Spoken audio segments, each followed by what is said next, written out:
o continente dos escravos.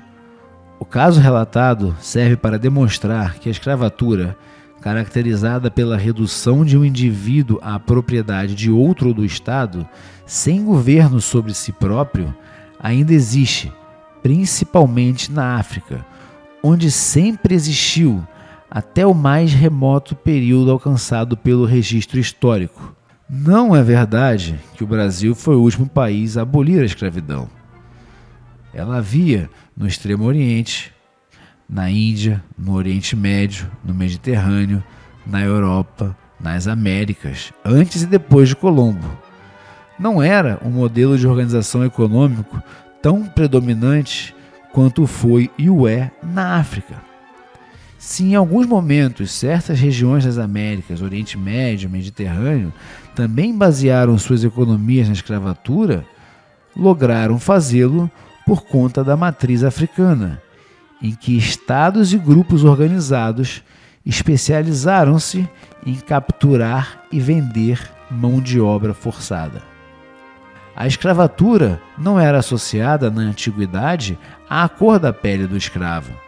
Escravizava-se principalmente o estrangeiro, antes pela condição do que pelo fenótipo, embora os hindus e gregos fossem racistas também quanto a drávidas e etíopes, respectivamente, ambos povos de fenótipo negro.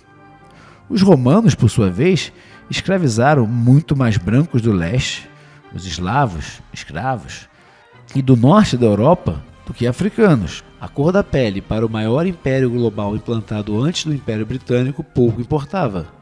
Havia ainda escravidão de nacionais por dívida, em lugares como a Mesopotâmia e Judéia. Quase todos os antigos códigos de leis, incluindo o Pentateuco, trazem regras para regular a escravatura. As leis portuguesas do século XV ao XIX também o fazem, assim como as brasileiras do século XIX. Dito isso, nenhum continente teve na escravatura instituição tão perene no tempo e tão importante para a economia e organização social quanto a África. Antes de os portugueses iniciarem o contato, fato ocorrido no século XV, os impérios africanos como Mali, Songhai e Congo viviam da venda e exploração de escravos, vendiam para os árabes e para os africanos do norte.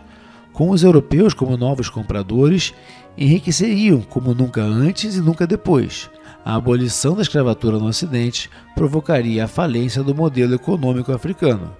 Se o continente é o pobre hoje, é porque não soube criar alternativas para seu maior e melhor negócio, fazer escravos.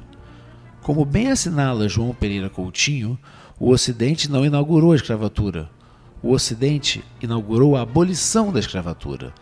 Da mesma forma, a imensa maioria dos capturados para a escravidão e nascidos escravos na África não viu um rosto europeu até pisar no navio negreiro, em alguns casos só quando chegando à Europa e às Américas, pois africanos e afrodescendentes foram parte ativa do tráfico negreiro. Com exceção do Congo-Angola, em que razias envolviam europeus, os brancos jamais operaram diretamente no aprisionamento de africanos a fim de submetê-los a trabalho escravo. Compravam as peças em entrepostos da costa africana, de comerciantes africanos, representantes de monarcas e senhores de guerras locais. Há quem justifique a escravatura interna africana de antes e depois do contato direto com o europeu como branda. Os senhores de escravos da África tratariam bem seus cativos. Ora, Paul Lovejoy, um dos mais respeitados pesquisadores do tema, deixa claro que isso não era verdade em boa parte dos casos. Mesmo quando fosse, seria o mesmo que endossar as teses de Gilberto Freire. Enfim, aceitar a brandura como contrapartida absolutória da escravatura. Não pode haver meio termo. A redução de humano à coisa é abjeta em qualquer tempo e lugar, embora se deva reconhecer que fosse vista como natural até pelo menos 200 anos em todo o globo, e ainda seja vista assim em boa parte da África. Se milhões de pessoas permanecem submetidas à escravidão na África, é sobretudo por viverem em países submetidos a regimes tirânicos e corruptos, países que alegam promover a paz ao rejeitar o Ocidente. Ora, é o Ocidente hoje quem combate a escravatura, a tirania, a exploração de crianças. A África atual é em grande medida um desastre político, econômico e social. O continente, fiel à sua tradição histórica, segue mergulhado em guerras. Há quem se levante para afirmar: culpa do colonialismo. Será? Tirando os casos da África do Sul e da Rodésia, e ainda do tratamento de feudo pessoal do Congo pelo rei Leopoldo da Bélgica, pouco houve colonização efetiva. O regime colonial, na maior parte da África, acabou por volta de 1960, e de lá para cá, o autogoverno tem significado ineficiência e corrupção em boa parte dos casos. A Libéria é independente desde 1847 e a Etiópia, independente desde sempre com breve interregno, são dois dos mais falidos e violentos países africanos.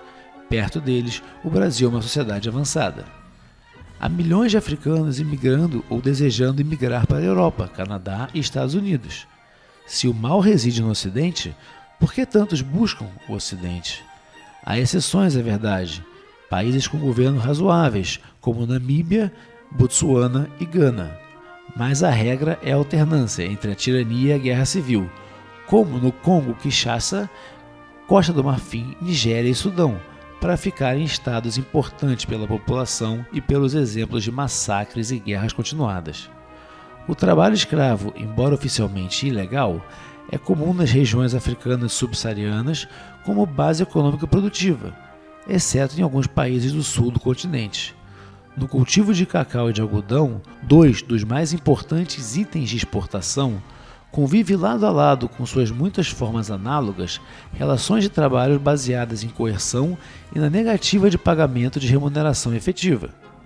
Evidentemente, a situação atual e o passado escravocrata e violento da África não justificam racismo contra africanos. Primeiro, pela enorme diversidade étnica dos povos ali abrigados. Generalizar um tipo africano é ignorância.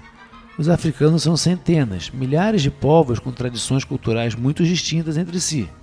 Segundo, porque na Europa e nas Américas, os africanos e afrodescendentes integram-se bem às sociedades locais. São, de modo geral, adeptos da democracia, da liberdade de expressão, do império da lei, da igualdade de tratamento, da prosperidade econômica, do trabalho digno e da busca por instrução, artigos raros na África de hoje e de ontem. Os árabes e europeus criaram os senhores da guerra e comerciantes escravos da África? Não.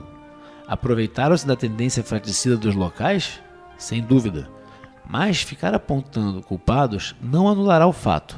A África foi, e residualmente ainda é, um continente em que a escravatura representa a base econômica e a ordem das relações sociais. Portanto, nas duas vertentes autodepreciativas, a do branco malvado e a do sangue indesejado, a conta não fecha. A África não era um continente atrasado no tempo da escravidão do Brasil. E branco malvado? Bem, melhor deixar para debater mais sobre esse ponto ao final deste capítulo.